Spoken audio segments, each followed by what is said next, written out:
এই গরমে মুখে রুচি নেই? গরমের দিনে রুচি বাড়াতে চাইলে কাঁচা আম, বেগুন আর দেশি কই মাছ দিয়ে এই ঝাল ঝাল রেসিপিটি একবার ট্রাই করে দেখুন, স্বাদের কথা ভুলতে পারবেন না। আসসালামু আলাইকুম everyone, welcome to cooking the Shampa blog.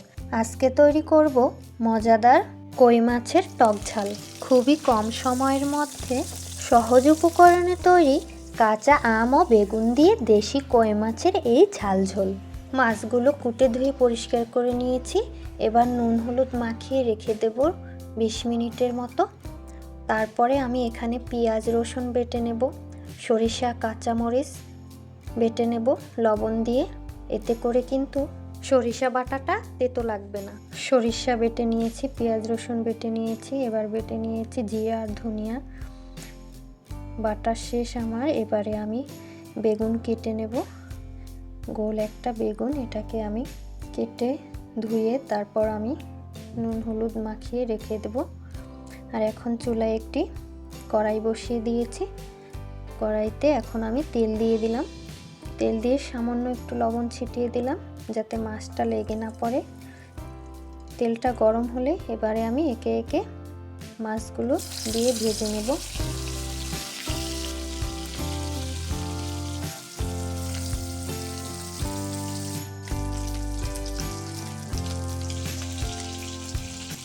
কই মাছ ভাজা হয়ে গেছে। এবারে আমি মাছটা তুলে ওই কড়াইতেই আমি বেগুন ভেজে নেব।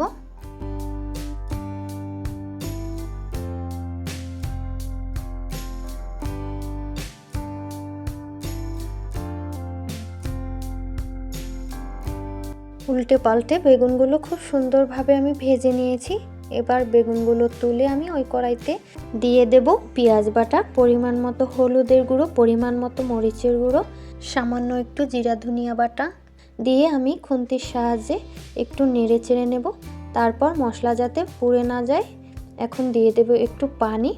এবারে মশলাটাকে একটু সময় নিয়ে ভালোভাবে কষিয়ে নেব।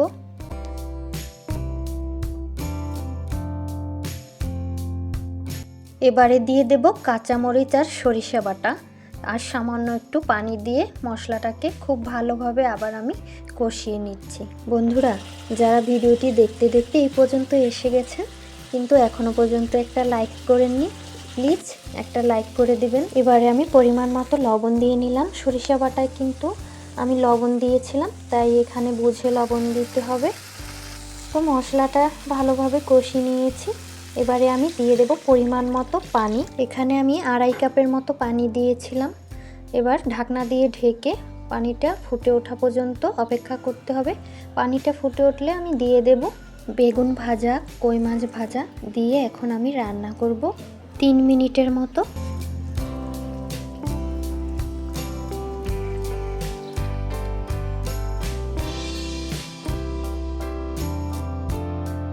এবারে দিয়ে দেব আমি কাঁচা আমের ফালি।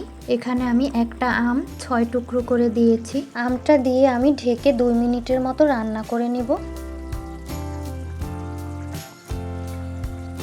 এখন দিয়ে দেব কাঁচামরিচ, তারপরে দিয়ে দেব ধনিয়া পাতা কুচি। ধনিয়া পাতাটা দিয়ে এখন আমি খুন্তির সাহায্যে তরকারির সাথে মিশিয়ে নেব। দেখতেই পাচ্ছেন কি সুন্দর কালার এসেছে, ঝোলটা ধীরে ধীরে ঘন হয়ে এসেছে। এই সময় গন্ধটা একদম অসাধারণ, একদম পারফেক্টভাবে তৈরি হয়ে গেল কাঁচা আম দিয়ে বেগুন দিয়ে কই মাছের টক ঝাল। এই ঝোল আর গরম ভাত সত্যি বলছি অসাধারণ লাগবে। বন্ধুরা, আমার কথায় বা ভয়ে কোনো ভুল ত্রুটি হলে সবাই ক্ষমা সুন্দর দৃষ্টিতে দেখবেন। আশা করি আজকের রেসিপিটা আপনাদের কাছে ভালো লাগবে। আর ভালো লাগলে লাইক কমেন্ট শেয়ার করতে ভুলবেন না। আজকের মতো এ পর্যন্ত। সবাই ভালো থাকবেন, সুস্থ থাকবেন। আল্লাহ হাফেজ।